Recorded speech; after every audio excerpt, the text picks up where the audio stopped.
In October 1896, a little-known incident occurred in London that had the potential to alter the course of Chinese history. Sun Yat-Sen, the revolutionary who would go on to earn the nickname Father of the Chinese Nation, had been kidnapped and was being held at the Chinese Legation in London. For 12 days, Sun Yat-Sen remained imprisoned inside the Chinese Legation, and for a time it seemed like he would be transported back to the Chinese mainland to face capital punishment at the hands of the Qing government. If it wasn't for his ingenuity and the assistance of his friend, Dr. Cantlie, he never would have been the revolutionary figure that we know him to be today, and Chinese history would be fundamentally changed. Today, we are going to tell the untold history of Dr. Sun Yat-sen's kidnapping in the city of London in 1896. Sun Yat-sen was born in the Chinese province of Guangdong in 1866, but spent many of his formative years living with his older brother in Hawaii. In 1887, at the age of 21, Sun Yat-sen moved to Hong Kong to begin studying medicine at the newly opened Hong Kong College of Medicine for Chinese, which would later become the University of Hong Kong. One of his instructors was the Scottish founder of the medical college, Sir James Cantlie, and Sun Yat-sen became great friends with both James and his wife, Mabel. Whilst he was a student, Sun Yat-sen was active in groups that opposed the Qing government. Here, he is seen as a member of the group of revolutionary thinkers called the Four Bandits. Although Sun's medical study was delayed many times due to his involvement in these revolutionary movements, he did eventually qualify as a medical doctor in 1892. Yet, Sun's heart remained focused on the anti-Qing revolution, and he founded the Revive China Society in 1894, which attempted an uprising against the ruling Qing government in the city of Canton in October 1895. The uprising failed, and the Qing dynasty put a bounty out for the capture of Sun Yat-sen. Fortunately, he was able to escape, and living off donations given to him by rich overseas Chinese communities, he fled first to Japan, then Hawaii, followed by San Francisco, and finally London, where he arrived on the 1st of October 1896. On the day that he arrived, Sun Yat-sen stayed for one night at the Haxall's family hotel on the Strand in London. The following day, he went to meet his old friends James and Mabel Cantlie here at 46 Devonshire Street, Portland Place. The Cantlies then assisted Sun Yat-sen in finding a place for him to stay, and they settled on 8 Gray's Inn Place in Holborn. The distance between Sun Yat-sen's lodgings in Gray's Inn and Dr. Cantlie's residence in Portland Place was about 3 kilometres, and it would take Sun Yat-sen about 45 minutes to walk the distance. Yet, Sun Yat-sen was a driven man, and he would make that journey every day to discuss important issues with Dr. Cantlie, such as the opening of a Chinese College of Medicine in the City of London. London was alien to Sun Yat-sen, but he was amazed by what he saw. In his own book, written in 1897, Sun Yat-sen writes that what impressed him most about London was the enormous amount of vehicular traffic. He writes of the endless and unceasing stream of omnibuses, cabs, carriages, wagons, and wheeled conveyances. He compared this scene to the China that he knew, where most transport was conducted on foot. On Sunday, the 11th of October 1896, Sun Yat-sen was again heading to Dr. Cantlie's house. But this time, as he walked along Portland Place, the road leading to Dr. Cantlie's house, he was approached by a mysterious Chinese man who asked him if he was Chinese or Japanese. After Sun Yat-sen confirmed that he was in fact Chinese, this mysterious man began speaking to him in Cantonese, Sun's native tongue. They walked and talked together for a period of time, after which they were approached by a second mysterious Chinese man, followed by a third. Then, all of a sudden, these three men pressurized Sun Yat-Sen to enter through a mysterious door down one of the side streets that led off of Portland Place. Sun Yat-Sen had been told that they would drink tea together inside the room, but as soon as he was inside, the men informed him that he was in fact now inside the Chinese legation, which meant that he was outside of British law. At this point, Samuel Halliday McCartney walked into the room. Halliday McCartney had served as a civil servant in the Qing government since 1864, first in Nanjing and since 1876 in the Chinese Legation in London. Halliday McCartney informed Sun Yat-Sen that he was under arrest for his role in the Canton Uprising the previous year, and would soon be sent back to China for punishment. Sun Yat-Sen pleaded with Halliday McCartney for him to be allowed to tell someone that he was imprisoned. Yet McCartney declined, only permitting Sun Yat-Sen to send one letter to his lodgings to request that his luggage be sent to him. This was in fact a ruse, because as soon as Sun Yat-Sen wrote the note, McCartney sent people to search Sun Yat-Sen's belongings to identify who his accomplices in the uprising were. Fortunately, Mabel Cantlie collected Sun Yat-Sen's belongings from his residence after he went missing, meaning that Halliday McCartney found no evidence.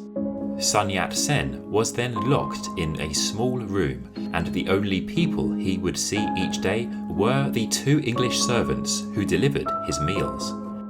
He attempted to persuade the two English servants to assist him to send a letter to James Cantlie informing him of his predicament, and he even bribed one of them. But both of them disclosed their letters to Halliday McCartney. After this approach failed, Sun Yat-Sen tried throwing the letters out of the window in the hope that they would be discovered by passers-by below. He weighted the letters with copper coins so that they would travel further. Unfortunately, these were discovered by the legation guards.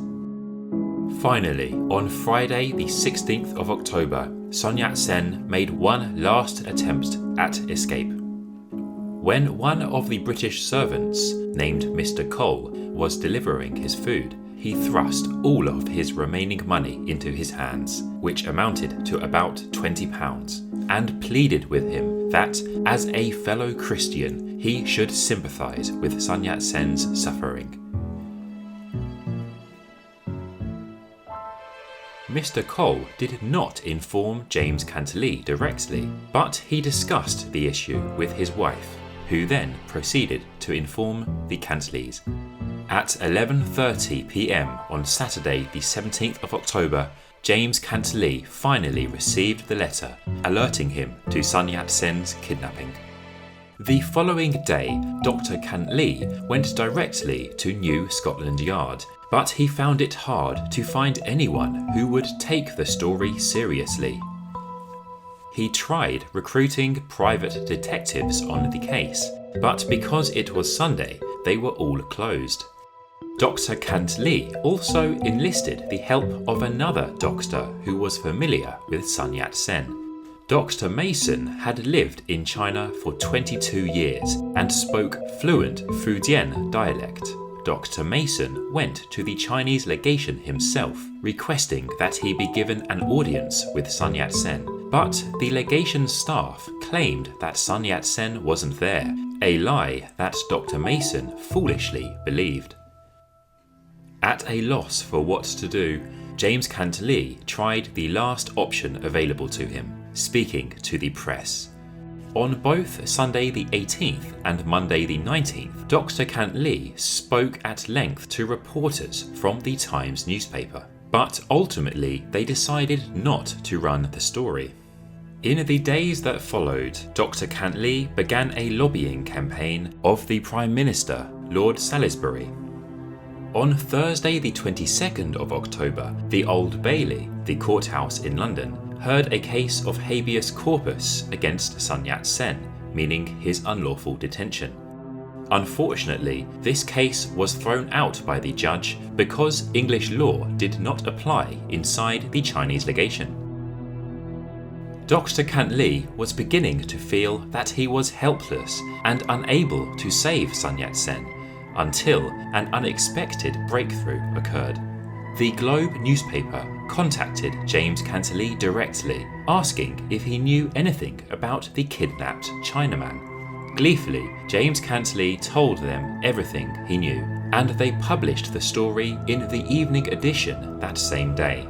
The following day, on Friday the 23rd of October, the story of Sun Yat-Sen's kidnapping made the front page of the Globe newspaper.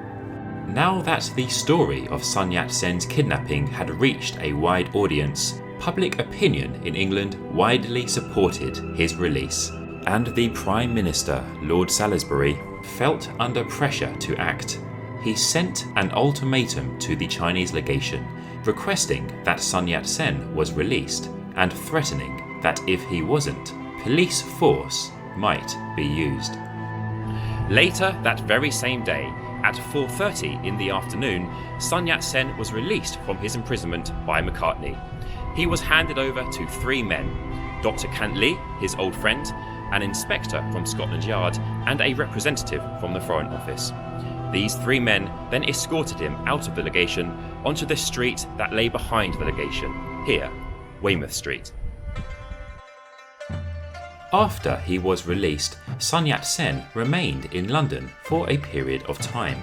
As we can see in this advertisement from the time, he partook in public lectures alongside James Cantlie.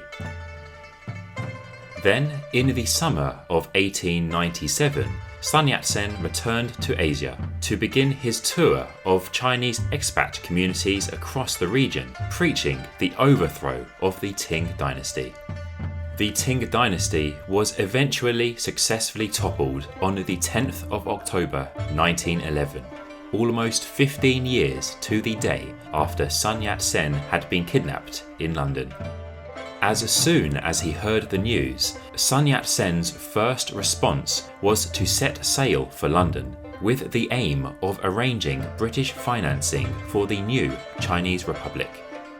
He failed to secure the British financing, but the trip did give him the opportunity to meet once again with James and Mabel Cantlie.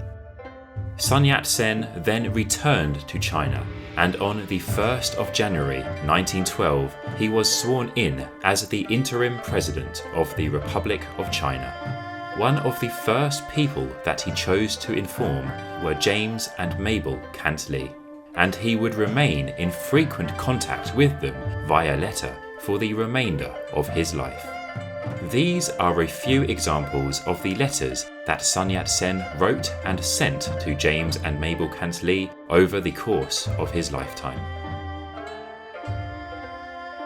Sun Yat-Sen passed away in March 1925, and James Cantlie followed him only a year later in May 1926. Both the residence of James and Mabel Cantlie and the Chinese legation still survive today, and in the 1930s, a decade after Sun Yat-Sen's death, the People's National Party in China debated purchasing the legation and converting it into a memorial for the late father of the nation. The building that Sun Yat-Sen stayed in at Gray's Inn has since been demolished and replaced with a new structure. All that remains is a plaque on the wall of the new building, informing visitors that the father of the new China once lived there.